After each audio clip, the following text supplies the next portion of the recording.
Suami harus jadi kepala, harus jadi pemimpin. Penyebab terbanyak pertengkaran dalam rumah tangga, ini akan jadi yang terakhir yang saya bagikan.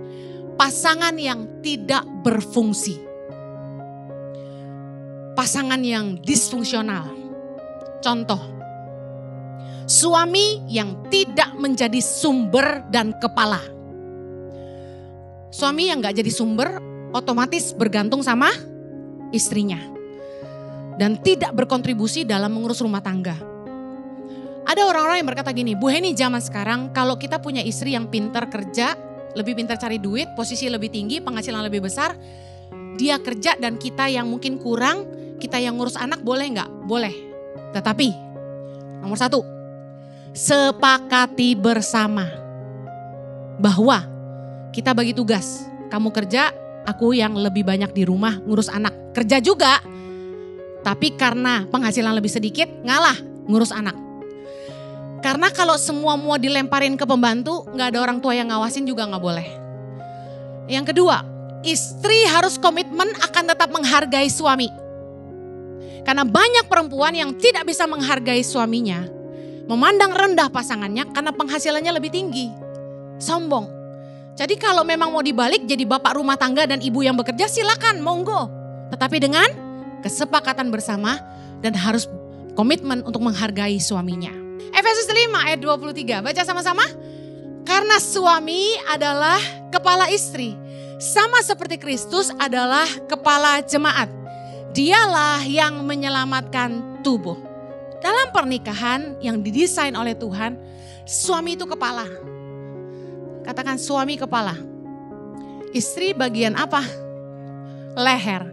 Kalau lehernya sakit, keras, kepala gak bisa muter.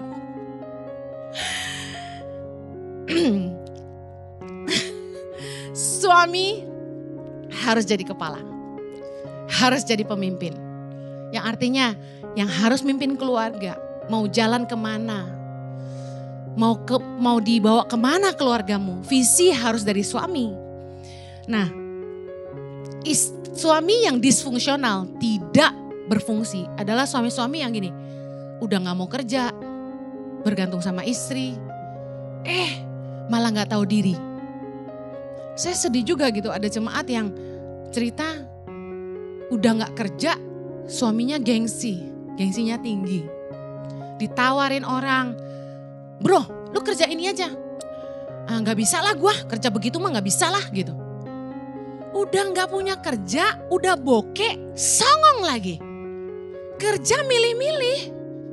Menurut saya ya, kalau suami itu gak berfungsi, paling gak rendah hati gitu loh.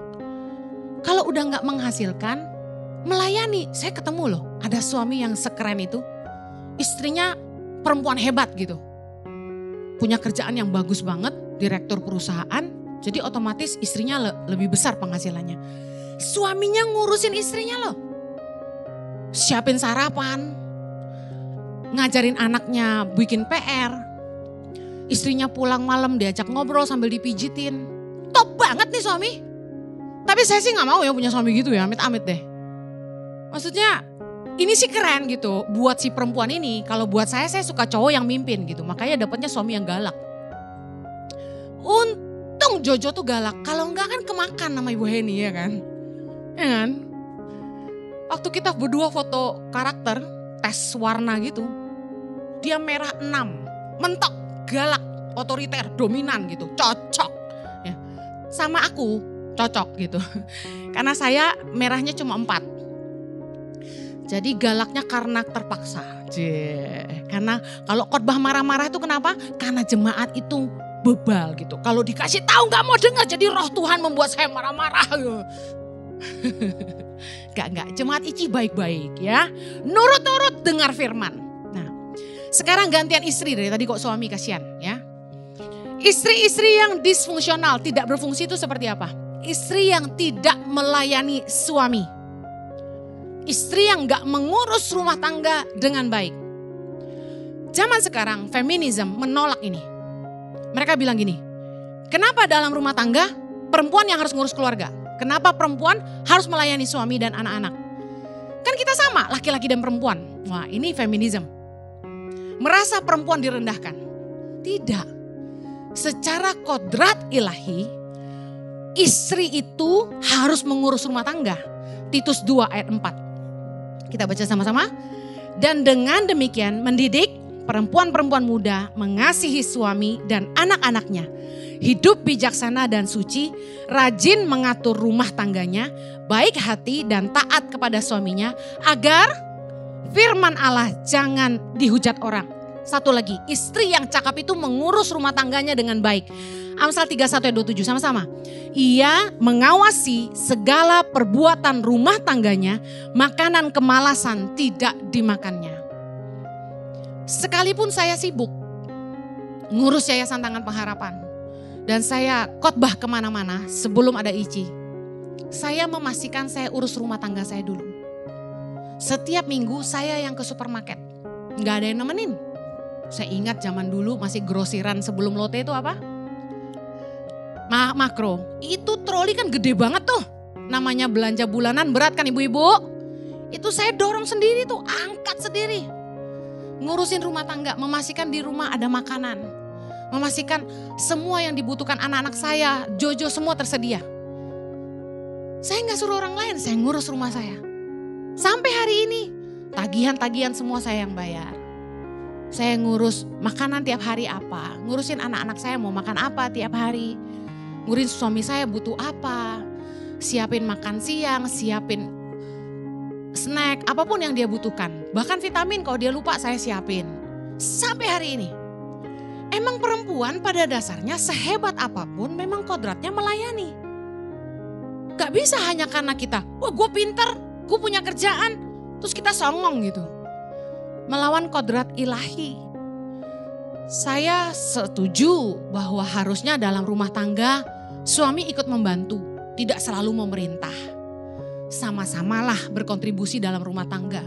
Tapi ada beberapa istri-istri yang keterlaluan dan tidak berfungsi. Contohnya, masalah suami sarapan apa ndak disiapin. Udah gede Bu Heni, kita gede di luar negeri, masing-masing siapin sendiri. Gak gitulah. Masa suaminya minum teh atau kopi aja gak pernah dikasih. Masa kamar mandi ada yang ini loh lucu sekali. Kamar mandi masing-masing. Suaminya kalau mandi pakai kamar mandi luar, dia kamar mandi dalam. Dan cuci masing-masing. Saya heran ada yang kayak gini. Mari berfungsilah.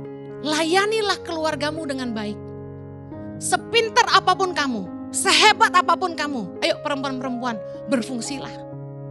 Ibadah Gereja Impact Community Indonesia ada di setiap minggu jam 8 pagi, jam 10, jam 12 siang, jam 3 sore, dan jam 5 sore. Setiap ibadah disertai ibadah anak atau Impact Kids dan ibadah remaja. Anda bisa mengajak teman, keluarga, dan relasi untuk ikut beribadah bersama. Dan bagi anak-anak muda, ada Impact Youth jam 5 sore waktu Indonesia Barat di Gereja Impact Community Indonesia.